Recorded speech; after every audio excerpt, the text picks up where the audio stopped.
Hey, sports porchers! It's your hockey Jesus, and I'm back with the Stanley Cup Finals 2024. It's game three of the finals, and it's the same result. Well, not even the hockey Jesus could see this coming.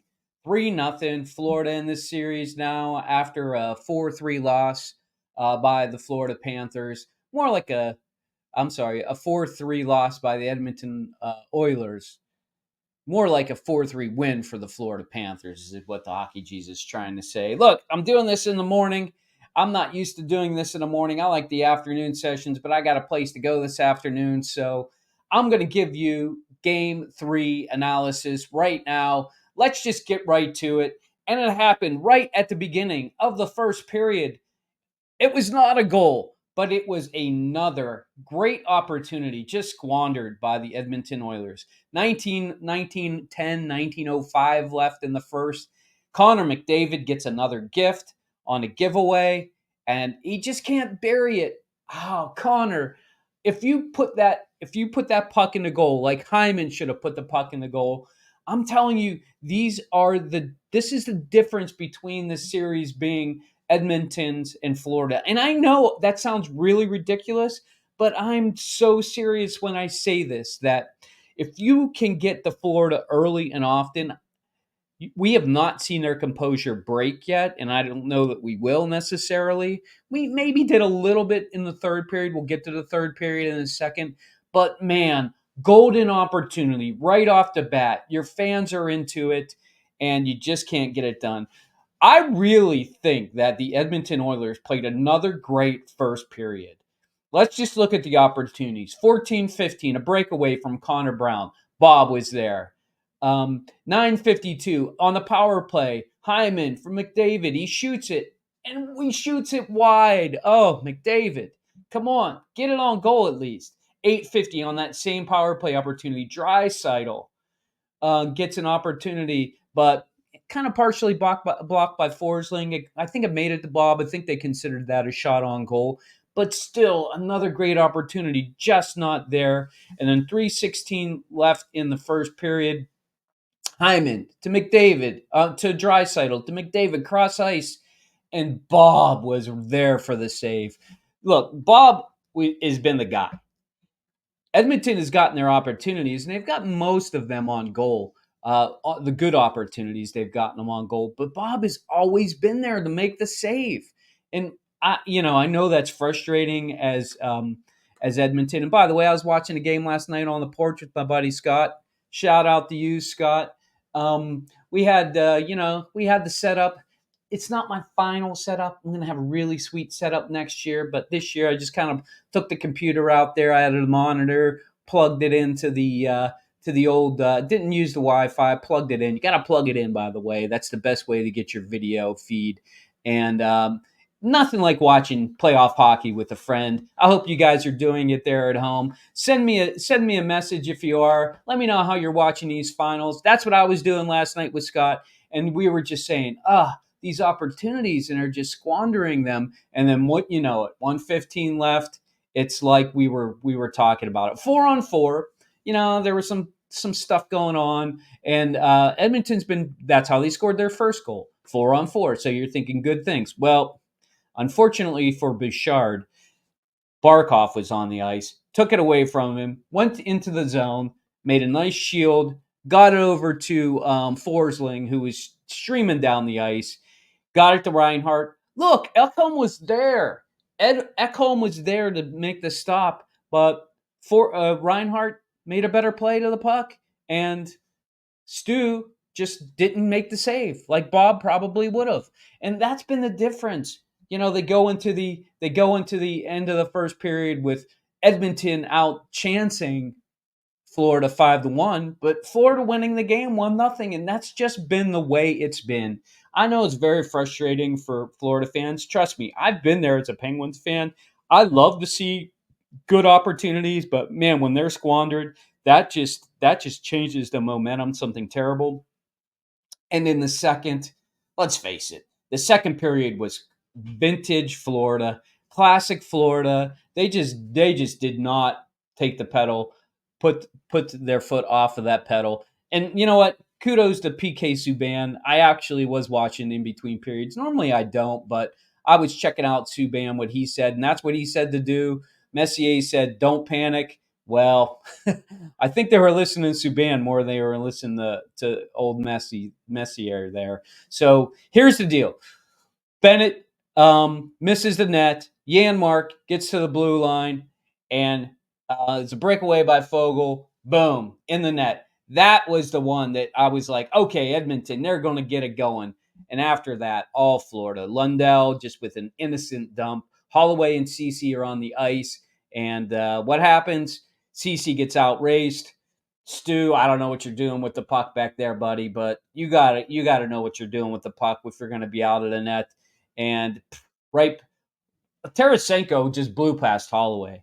Holloway, I had no idea what he was doing on the ice there, but he wasn't playing defense. I can tell you that. Tarasenko scores it on a one-timer. Holloway and Nurse were after that at the 6-minute mark. They were having a clinic on how not to play defense. Oh my God, Nurse. That was just awful, just terrible. What are you going to do? Bromberg wasn't great either. Kachuk and Bennett playing give and go right in front of the net, and Bennett scores. Once again, Stu not there. Stu, you can make a save. It's true. And I'm not faulting him. I don't think he's the reason they're losing, but he's definitely the reason they're not winning because you can make those saves. I promise you. And then, about a minute and a half later, Edmonton in the offensive zone. Ekholm pinches a little too deep. Barkov's been great. He gets it. He gets a pass from Reinhardt, just a great exit pass, and him and Erod are playing give and go. Bouchard, you got to stop the pass. Everybody knows if you're a defenseman back there, stop the pass. Don't let it come back to Barkov. Barkov gets it and buries it. Once again, Stu's not making that save. I don't know who's going to make that save. That makes it 4-1.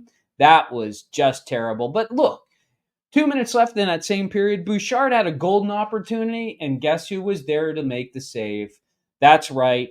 It was Sergei Bobrovsky, the Florida Panther goalie. He's just been outstanding. Every time it looks like, Edmonton can get back into this, Bob's there. He's the brick wall. But let's talk about the third period a little bit. Finally, Edmonton gets a little bit of puck luck. 13:58, around the 14-minute mark left in the third period. They're down 4-1. They got to get a goal. Typically, the hockey Jesus rule of thumb is if you're down by 3, you got to get one in the first 5 minutes. The 14-minute mark's close enough to feel like you're still in this thing. And that's what happened. Bromberg just shoots it, goes off of Mikola's. They say ribbed. To me, it looked like it went more off of his butt. But it went into the back of the net. And that's what you need to do. You just need to get a little bit of puck luck. And guess what? They didn't really get the next goal was not really puck luck. Kulak just shoots it in. Just a great tip from McLeod right in front. I think Florida actually, for the first time, maybe had a defenseman out of position there because typically a defenseman's there to block that shot. It doesn't get through like that. That might be something that Edmonton can expose in the next game, especially if Bouchard can do that. If they can find out how that happened. I couldn't really tell on the tape. It wasn't really clear on the video, but these NHL teams have much better videos. Maybe if they can find something there, I think that there's an opportunity for Edmonton to score differently than just trying to make the perfect pass and the perfect shot. That's not going to happen against Bob. And then so that makes it 4-3, right? 5 minutes left. Hockey Jesus rule of thumb. If you're down by 1 and less than 5 minutes left, you got a good opportunity. Plus, they have momentum at this point. They have the last 2 goals. 4:15 left. McDavid skates across the ice. He gets it down low, puts it back out in front. McLeod's there. Oh, Bob with the save. Oh my gosh. That was it. That was the golden opportunity. If that is Draisaitl in front, Draisaitl's going to bury it. And that's what Florida's been so good at. They've been allowing marginal players to get the opportunities. And I think that's made all the difference in this game. After that, they pulled the goalie, but 4:15 left. There was not another good opportunity after that. Florida's very good at winning draws, getting the puck into the corner, icing it, making sure they're winning draws again, getting it into the corner, and just grinding down that clock. And that's what they did. They get the win. They hold on for the 4-3 win. Let's look at the statistics. Edmonton outshoots Florida 35-23. Here's the thing. I know that the big four, as I call them for Edmonton, McDavid, Draisaitl, Hyman, and Bouchard, they had half the shots. They had 17 of the 35 shots in the game, but they only had one shot in the third period. I mean, McLeod and Bromberg had 4 of the 6 shots, and they made the most of their shots, so good for them, and that's really important. But when you're down by 3 goals, it's not going to be enough. I don't know if Edmonton can work on that, but that is definitely something that if I was an Edmonton fan, I would hope to exploit in the next game. It's not over, but it's over. Let's face it, a 3-0 lead that's really difficult. Where I think Edmonton has fallen down this series, I'm going to get to why Edmonton's losing and why Florida's winning here in a second. But the last of the stats were the power play for Edmonton, once again an 0 for the series, 0 for 3 in this one. Draisaitl, 1 for 4 on faceoffs in the offensive zone. If Draisaitl can't take a draw in the offensive zone and win it, that's going to be a problem for their power play. And I think that's been overlooked by a lot of people. Florida's ability to win draws in the defensive zone during a power play just makes it a lot easier for Florida to set up their defense. If Edmonton wins those and they can set up their offense and be in the offensive zone much longer, that's a bigger problem for Florida, and it hasn't been because they've been winning the draws. That's the end of the stats. Let's talk about why Edmonton is losing this series. I have 3 reasons why I think Edmonton's losing this series. 1, they're just not ready. They had so many opportunities in the first period. Florida only has a limited amount of giveaways. They had 4 giveaways this game. 1 of them was in the first minute. And those are the ones you have to be ready for and you have to bury, because you're not going to get them very often. And when you get a chance right in the middle of the slot, if you can't score then, it just empowers Florida to continue with their game, because they're not going to do that very often. So you have to be very opportunistic. I think Edmonton is being outcoached, and here's why. I know Evander Kane didn't play this past game, but he's a -4. Bouchard's a -4. Ekholm's a -4. Cece's a -2. Nurse, who is arguably their worst defenseman, is only a -1. So it's the other players that are really just taking it to Florida's taking it to Edmonton's defense. I think that's why they're being outcoached. We haven't seen anything new. They haven't tried anything new. Edmonton hasn't. I don't know if he's overwhelmed by the majesty of the Stanley Cup Finals. Maybe it's his first time in. Understandable. I get it. But when you have talent like you do with Edmonton, you have to do something better than try and make the perfect pass and try and make the perfect shot. You have to mix it up. You can only go to, as we call it here in Pittsburgh, the 2-headed monster. In this case, Draisaitl and McDavid so much. It loses its sting when you do that. They should have tried something else. I don't think Ryan Nugent-Hopkins is having a very good series, and certainly Zach Hyman is disappeared, and he hasn't been able to do that. I think that their defense has been exposed, and that's why I believe they've been outcoached. And third, and probably the most important one, Edmonton doesn't have a goalie to bail them out. Stuart Skinner is a good guy, but let's face it, when Edmonton's power play is anemic, and in this case, 0, a big fat egg, you have to rely on Skinner to pick up the pace, and he's just not able to do that. I could say, and it's too easy, which is why I didn't say it, but I'll just mention it here as an honorable mention. Clearly, the power outage of the big guys, not necessarily McDavid, I'll get to him in a second, is ultimately the reason, and no secondary scoring. Hey, why is Florida winning? It's simple. It's Sergei Bobrovsky. He's been there every time the defense, and by the way, the defense has fallen apart for Florida. I know everybody says, that, oh man, they're so good. They don't give up. They've given up opportunities. It's just you don't notice them because Bob's always there to make the save. 5-1 out chance in the first period today and no goals. That's all Bob. That's why Florida's winning. Two, they're deep. Look, Evan Rodriguez is tied for the most amount of points in the Stanley Cup Finals with 4. Evan Rodriguez. That is why they're just deep. Look, and plus they get good play from guys like Antoine Lundell. He's got 3 points. He was perfect, by the way, on draws in the defensive zone. He's out there killing penalties. And Kevin Stedman, I know he's a jabroni. Nobody cares about him, but he was 3 for 3 in the defensive zone on the power plays. He's the reason that power play, that penalty kill has been so good. They can win those draws. He can either jump off the ice or he can stay on the ice. Typically, he stays on the ice. I think, that is how deep they are. We're talking about guys that you would never, ever think about, being part of a Stanley Cup winning championship team. And 3, they're just steady. I mean, Florida is just steady. They have one player that's a minus player. One player. Do you know who it is? I bet you don't. It's Carter Verhaeghe, and he's only a -1, and he has a goal. So, he's maybe not having a great series. I would have said Kulikov because I think Kulikov's been terrible, but even Kulikov's been an even player, and he hasn't even scored a point. So he's not been, they just have great composure. I think Paul Maurice has this team going, and I think that's exactly why Florida's winning. They're able to get to their game. They know what their game is, and they just stay there and they stick with it. And Paul Maurice is always there. He's got their backs. Let me give you a few tidbits. Look, Game 4 is coming up. You got to be watching it. Stanley Cup Finals. Game 4, the Stanley Cup will be in the house, Edmonton. Ooh, man, that's just so exciting to think about. Florida, by the way, do not think about losing this game just so you can win at home. The Penguins tried that back when they were, I think they won Game 3, by the way, in Nashville in the series that they won.